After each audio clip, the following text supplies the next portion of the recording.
So Bob is the vice chair of the test and development ecosystem in oneM2M. So he's going to discuss the 3GPP interworking with oneM2M. So over to you, Bob. This is extremely important for us. So we're looking forward to this presentation. Thank you. Would you be able to allow me to share my screen? Oh. Shushovan, please make him presenter. Thank you. Sir, given the presentation, right? Yes, you've been given the presentation rights. I have, okay, share my screen.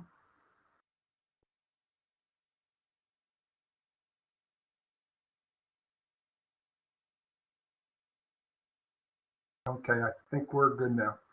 Okay, so thank you. And I'm gonna go into a bit of detail of specifically about 3GPP interworking in oneM2M and how oneM2M supports cellular-based IoT deployments. So, and as I talk about that, I'm gonna hit on three different organizations. You know, oneM2M first, and then also the capabilities that come from 3GPP, and then also some recommendations from the GSM Association. So as we just heard, oneM2M provides a way to abstract some of the complexity from working with many types of different devices. And because of that abstraction, the application developer, you know, at the top here, only has to deal with a single API in order to be able to communicate with a large variety of different types of device deployments. These devices which have all kinds of different implementation stacks. And you know, this provides the application developer the ability to build that application and focus on only the application that it needs with regard to the data that it wants to do. So, you know, if you're talking about an application that's processing the data, they don't have to worry about all the different stacks that are involved in a particular device. They only have to worry about the processing that they're doing in their own application. And one of, you know, so there's that, and then that also comes into play when we talk about device management. That's also, you know, another key area that, you know, involves or that benefits from this type of abstraction. And I bring these, you know, these are important in a cellular deployment because, you know, getting access to those different types of devices are, you know, can be challenging. So the, you know, oneM2M's abstraction of device management, you know, makes those cellular IoT deployments much more realizable. The next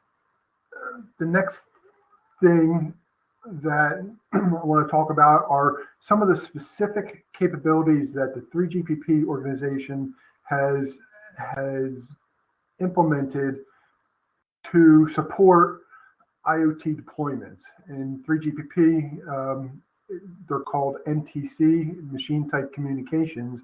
And you know, in some of our releases going back to release 13 and release 15, 3GPP organization has identified features or capabilities that they can provide specifically for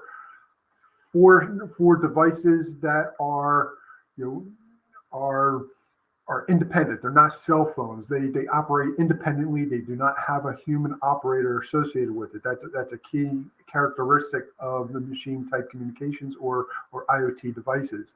And when we talk about devices like that, you know, there's data rate considerations that have to be considered. There's power consumption of the particular device. There's provisioning of those particular devices. These are all APIs that the 3GPP organization has exposed for the benefit of IoT devices, machine type communications. But in order to take advantage of those APIs, a a deployment would have to access the SCEF interface today, or the NEF interface in 5G, which is a superset of the SCEF interface. And just like all the other parts of the technology stack, having to be aware of those APIs brings complexity to a deployment. So what oneM2M has done is, in addition to the other types of abstractions, we have 3GPP specific interworking where we've defined some specific APIs that help facilitate those types of communications or features, for your IoT devices.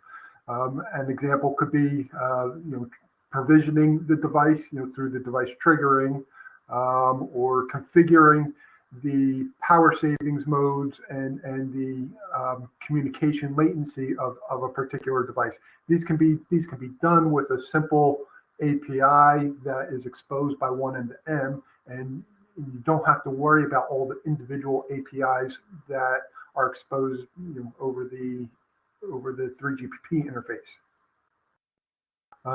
The next area that I wanted to talk about, is coming from the GSM Association, and that's based on a study of earlier deployments in the cellular domain. And if there are any developers here, or even non-developers, what we can see, what you would see as a typical deployment of cellular IoT devices would be, you would have, or design cycle, you would have a design that works in the lab, and you build it working. Some of the examples from an earlier presentation of the smart campus, again, you can design something in the lab and see it working quite easily. And then the idea is that you would expect to deploy it in larger numbers, and it would operate in the same manner.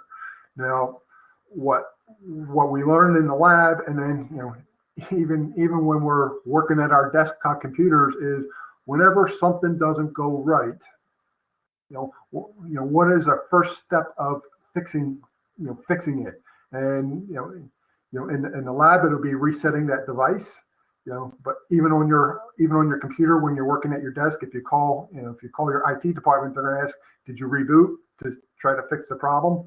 Well, that common solution is actually very detrimental in a cellular deployment, because if something happens and you're resetting a device, if it's one device, no problem. The device will reconnect and everything will be fine.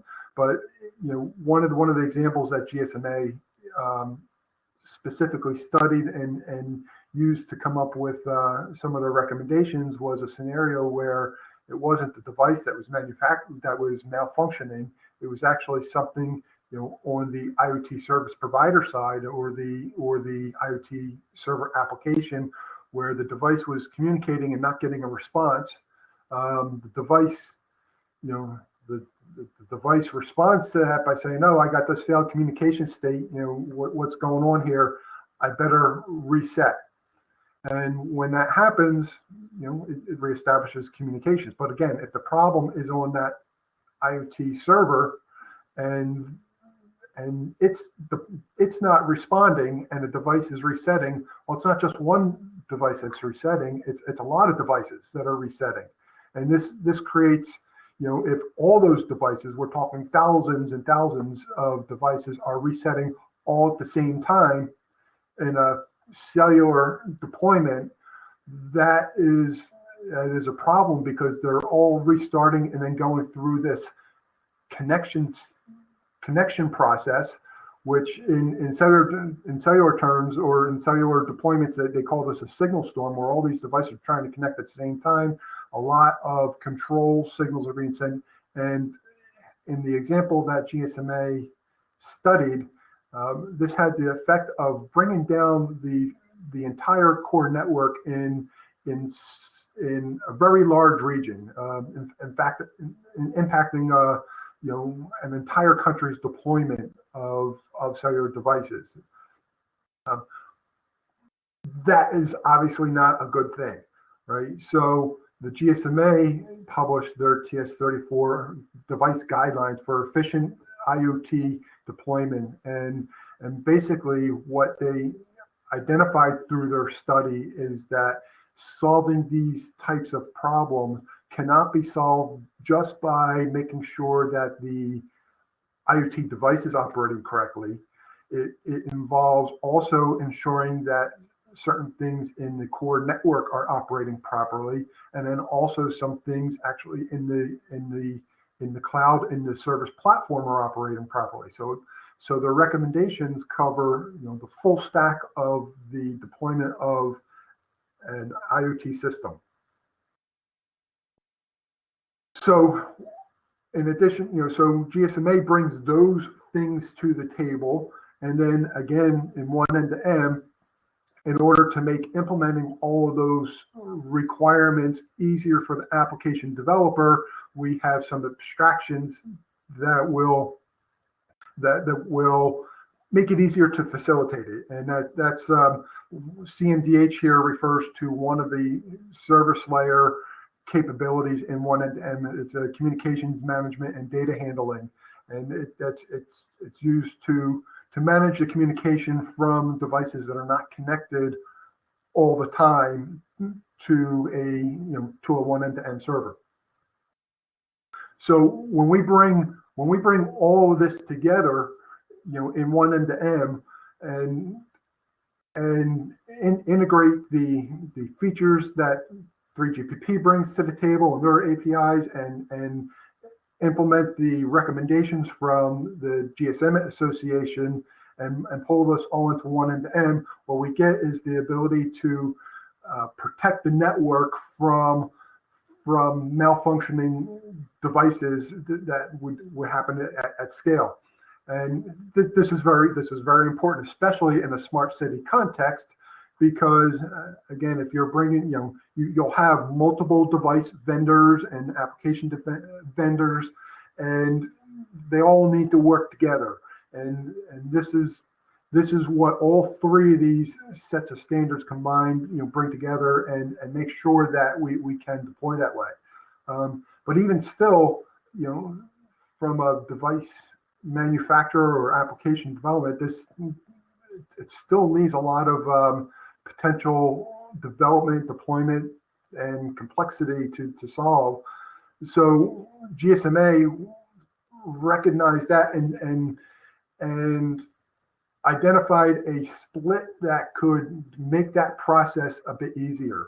And what they did, and I'm showing that on that top row of blocks, what they've done is said, well, of all those requirements for IoT, some of them are device application specific, specific to that particular application purpose or that sensor purpose, and some of them are just common functionalities that exist regardless of the application logic.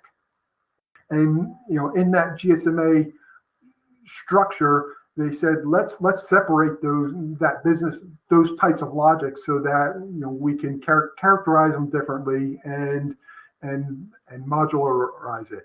And what that allows is you can build an embedded service layer, or you can build an IoT service platform, and it can operate and it can meet all the requirements, and it becomes something that is certifiable and able to check from a conformance perspective, which we'll be talking about in the next presentation. But what I wanted to highlight here on this slide, that GSMA evolved architecture, as they labeled it, is highly aligned with the oneM2M architecture. In oneM2M, we have our common service layer function, the CSE.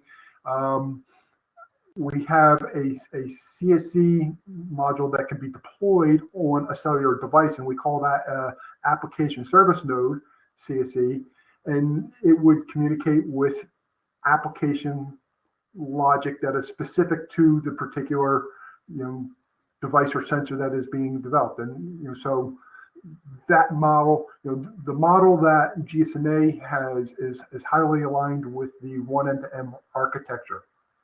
And then oneM2M, we've built upon that to define a specific profile for the ASN CSE. So here, what I want to do is use this as a way to kind of bring all those things together that we had just talked about. And what I'm showing here is what could be a typical deployment of a cellular-based system where an MNO, a service provider, could host an INCSE, in the cloud, and they would be communicating. They would have their INCSE communicating with the SCEF API to the core network and communicates directly to those devices. And a service provider would have an INCSE, or not an INCSE, an MNCSE communicating, where application logic could be stored there. So the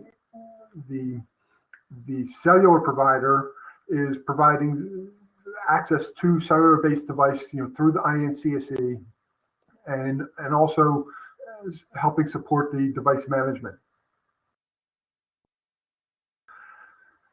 So when we have a deployment like this, a device, a oneM2M cellular device would register to the INCSE, and as part of that registration process, it would propagate CMDH policies and management object policies that are defined by both the mobile network operator and the service provider.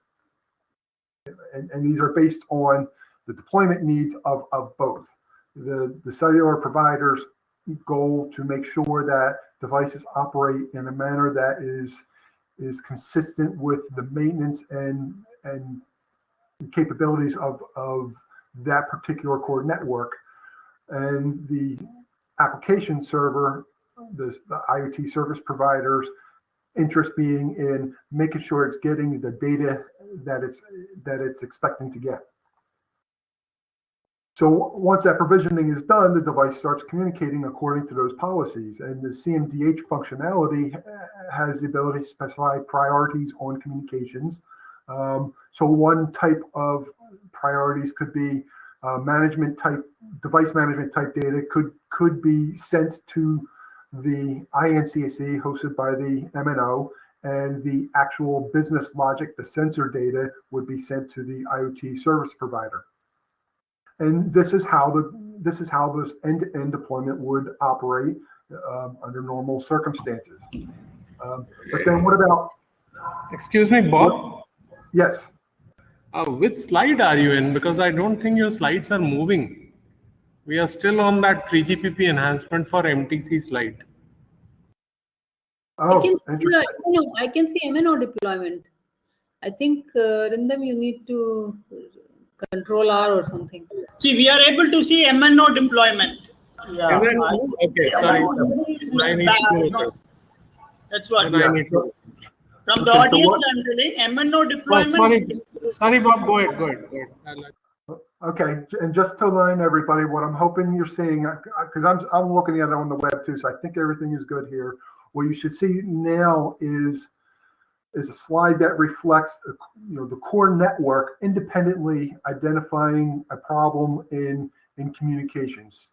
It could be just a very busy time in the core network, and so it identifies that I've got a bit of congestion and I want something done about it. And through the 3GPP interworking that oneM2M has, the core network can notify the CSE that, hey, this particular area has some congestion going on. I need you to change the communication policies. So the CSE would notify all the devices in that particular area that they should be communicating according to a different policy, a policy which either already exists on the device or a new policy that needs to be deployed to the device. Both are possible. Those are sent to the device, and then the device would start communicating according to those different policies. This again, this is what could be a standard deployment of cellular IoT using oneM2M, taking advantage of the features that 3GPP enables, also taking advantage and recognizing the recommendations from GSMA, and then exposing all of those things to the customer, to the service provider, through a oneM2M API, such that they don't have to be aware of everything that 3GPP has made available and the different APIs there, and they don't have to be aware of how communication policies are managed and the recommendations from GSMA, and that's coming through the abstraction provided by oneM2M.